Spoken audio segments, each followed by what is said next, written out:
Dans une classe de CE2 en octobre, les élèves ont écrit des problèmes sur la différence. Après avoir décrit la séance d'écriture, nous ferons quelques remarques sur les énoncés produits. La séance d'écriture s'est déroulée en deux parties. La première partie, collective, permet de donner un cadre et des ressources aux élèves avant qu'ils n'écrivent. Le cadre est défini en 2 points. La réponse au problème sera donnée par l'opération 9-5 égale 4, 4 étant le nombre à chercher. Avec cette contrainte, on cherche à mettre l'accent sur la variété des situations correspondant à l'opération. Le choix de petites quantités permettra le recours à des représentations matérielles, avec des cubes par exemple. La demande est faite d'inventer plusieurs sortes de problèmes. La professeure pense à des problèmes de différents types repérés par Vergniaud: composition, comparaison, transformation. Le travail qui précède l'écriture vise à revoir des situations variées correspondant à ces différents types de problèmes.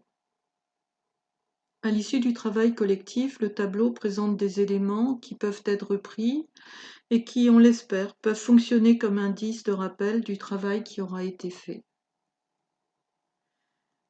Voici une photo du tableau à l'issue du travail collectif. Revenons sur la manière dont il a été rempli. La professeure écrit 9-5 égale 4 au tableau. Elle interroge. Qu'est-ce que vous pouvez dire à partir de cette écriture mathématique? 3 réponses. On connaît depuis le CP. C'est la même chose que 4 plus 5 égale 9, que 5 plus 4 égale 9. La professeure encadre 9-5 égale 4 et les deux additions proposées. Elle met le signe d'équivalence et commente. Si une des phrases encadrées est vraie, les autres sont vraies aussi. Il y a un lien entre ces additions et ces soustractions. Ces soustractions parce qu'au cours de l'échange, un élève a fait ajouter 9 moins 4 égale 5. Plus tard, la professeure efface cette dernière soustraction parce que, dit-elle, on va travailler à partir de 9 moins 5 égale 4. La professeure demande maintenant quelle représentation associée à l'écriture 9 moins 5 égale 4. Elle s'attend à différents schémas. Après un temps individuel de recherche, différentes propositions sont présentées par leur auteur au tableau et commentées immédiatement par le groupe. Une élève propose un schéma ligne. 4 et 5, c'est 9, dit-elle, on cherche 4.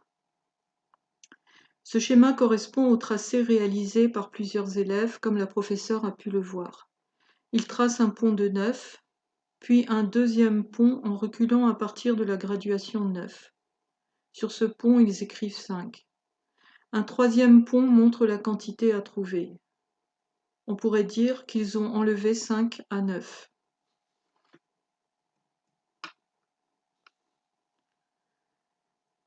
Un deuxième élève propose un autre schéma ligne. Il commence par tracer un pont de 5 et marque la graduation 5. Il dit « On a 5 et il faut 4 pour avoir 9 ». Il trace alors un pont de 4, puis le pont de 9, marque la graduation 9 et termine en écrivant 4, nombre qui l'entoure. Cet élève a cherché le complément de 5 à 9. Un troisième élève vient écrire 5 plus 4 moins 1 plus 4 égale 4. Ce qu'il a écrit est reconnu vrai par le groupe, mais ce n'est pas un schéma, c'est une écriture mathématique. La proposition n'est pas retenue. En effet, les élèves font une différence entre, d'une part, une écriture mathématique ou symbolique, c'est-à-dire une phrase utilisant des nombres reliés par des signes plus, moins, égal, et d'autre part, un schéma qui sert à décrire une situation. Une remarque pour expliquer l'origine de la proposition de cet élève. La professeure souhaite enseigner la technique de la soustraction par conservation des écarts. Quelques jours auparavant, les élèves ont cherché des soustractions dont le résultat est 4. Cet élève commence à sentir le lien qu'il y a entre elles. Si 5 moins 1 égale 4, 5 plus n moins 1 plus n égale 4. Avec n égale 4, On obtient la soustraction visée. 9 moins 5 égale 4. Une quatrième élève dessine la boîte qu'elle remplit tout en commentant. 9, c'est 5 plus 4. Si on enlève 5 à 9, on trouve 4. Elle entoure le 4. Dès le CP, les élèves ont associé la boîte à un système d'écriture. La professeure veut revenir à la situation d'introduction de la soustraction au CP. La soustraction a été introduite dans une situation de comparaison pour exprimer la différence entre deux quantités disjointes. La professeure pose deux bandes de carton de longueur inégale l'une sous l'autre. On va comparer 9 et 5, dit-elle. Elle écrit 9 devant la bande du haut et 5 sous celle du bas. Elle particularise ensuite la situation. Paul a 9 cubes, Johan a 5 cubes. Et elle demande aux élèves de décrire cette situation de plusieurs manières. Leurs réponses sont les suivantes. Paul a plus que Johan. Paul a 4 cubes de plus que Johan. Johan a moins que Paul. Johan a 4 cubes de moins que Paul. Il y a 4 cubes de différence. Quelques remarques. La représentation avec des bandes permet de montrer que les deux collections sont indépendantes. La bande qui matérialise la différence de 4 cubes est déplaçable. Quand elle s'encastre dans l'assemblage des deux autres, on voit que 9 cubes, c'est 5 cubes plus cette différence de 4 cubes. Quand elle est détachée de cet assemblage, comme sur la photo, cela illustre le fait que sur le plan sémantique, elle ne représente pas une collection comme les deux autres bandes, mais la différence qu'il y a entre ces deux collections. La représentation a été annotée au fur et à mesure des échanges. Elle est ensuite mise en relation avec d'autres représentations plus matérielles, des trains de cubes et des bûchettes. Pourquoi ces représentations matérielles au CE2 ? Elles sont isomorphes au schéma bande, et la professeure a constaté qu'elles permettent aux élèves qui débutent avec ACE de s'assurer du sens des schémas, et en particulier des schémas lignes.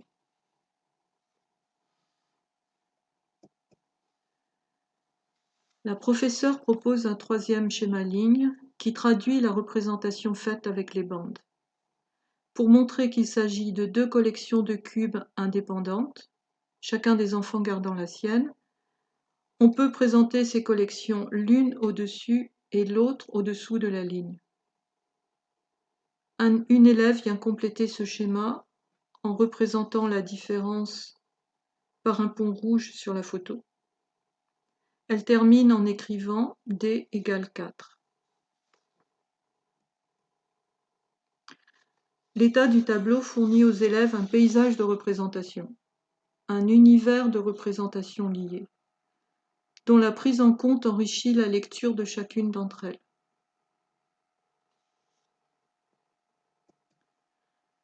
La professeure souhaite refaire le point sur les différentes manières de dire la différence 4 qu'il y a entre 5 et 9 en dehors de toute situation particulière. On ne parle plus de Paul et de Johan. 5 phrases sont proposées, ainsi que les questions qui pourraient leur correspondre. La professeure les note au fur et à mesure en faisant apparaître 3 groupes qui correspondent à 3 points de vue. Si on adopte un point de vue neutre, on peut dire la différence est 4. La question pourra être quelle est la différence entre 9 et 5 ? Si on décrit en fonction de la grande quantité, on peut dire 9 est plus grand que 5 ou 9 c'est 4 de plus que 5. On pourrait avoir des questions où on demande combien de plus. Pour finir, si on décrit en fonction de la petite quantité, on peut dire 5 est plus petit que 9 ou 5 c'est 4 de moins que 9. Les questions pourraient être des questions où on demande combien de moins.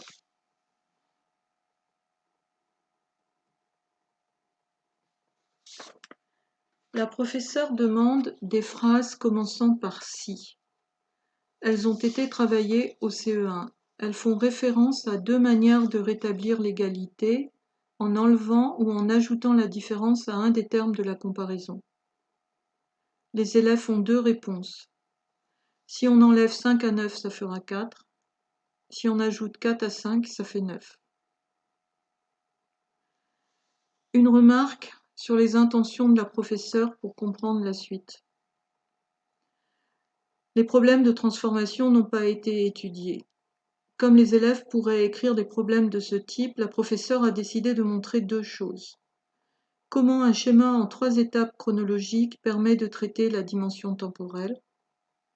Comment ces problèmes pourraient être amenés à des problèmes de relation entre des parties et un tout. Cet exposé rapide ne pouvait pas être assimilé. La professeure met donc en avant l'idée d'écrire des histoires. Avec des si, on se met à inventer des histoires. On parle d'histoire quand il se passe quelque chose, dit-elle. Elle propose ici un schéma qu'on voit à gauche sur la photo. Il permet de ranger les données du problème dans l'ordre chronologique. De gauche à droite, on a l'état initial, au début, avant. Ensuite, on indique la transformation, il se passe quelque chose. Les signes plus ou moins sont utilisés. Enfin, on décrit l'état final. À la fin, après. Ce schéma est testé avec des exemples. Celui qui correspond à la photo est le suivant. J'avais 9 cubes, j'en donne 5. Combien j'ai maintenant? La professeure explique comment on peut passer du schéma de l'histoire à la boîte. Sur cet exemple, les 5 cubes et les 4 cubes sont des parties des 9 cubes au départ. 5 est la partie donnée à quelqu'un, 4 est la partie gardée. La quantité totale a été scindée en deux parties.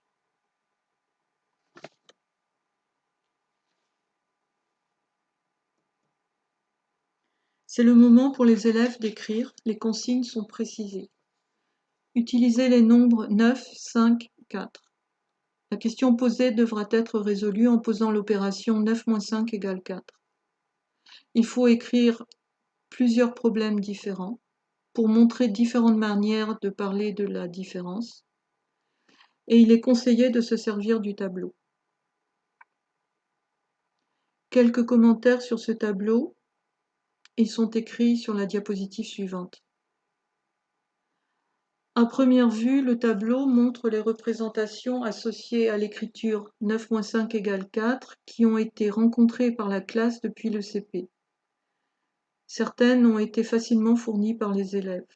La professeure les a fait compléter.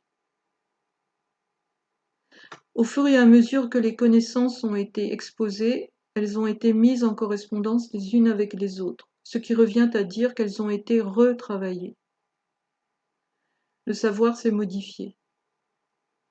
En outre, les échanges ont permis de mettre en avant des manières académiques de parler les mathématiques, c'est-à-dire un jargon. La professeure demande aux élèves de s'aider des schémas pour inventer différentes sortes de problèmes et d'utiliser les expressions écrites au tableau dans leurs énoncés. Elle leur demande d'explorer, cette fois individuellement, différentes situations correspondant à l'écriture symbolique imposée, 9 moins 5 égale 4. Redisons cela dans le langage de la théorie de l'action conjointe en didactique. L'élève a un problème à résoudre, une exploration à faire. Le tableau et ce que chacun peut y associer à la fin du travail collectif constituent le milieu à partir duquel il va écrire. D'une part, le tableau rappelle la nature du défi par la juxtaposition des représentations. Il garde aussi des traces du travail sur les connaissances, des traces des modifications récentes apportées au savoir ancien, c'est-à-dire au contrat. Par cela, le milieu offre des ressources aux élèves pour qu'ils puissent sortir de leur zone de confort en inventant des problèmes qu'ils ne maîtrisent pas encore. D'autre part, c'est aussi un milieu qui peut résister à l'assimilation facile et avoir un effet déstabilisateur. En effet, les mises en relation que chacun peut formuler seul à partir d'éléments juxtaposés du milieu, peuvent être à l'origine des difficultés.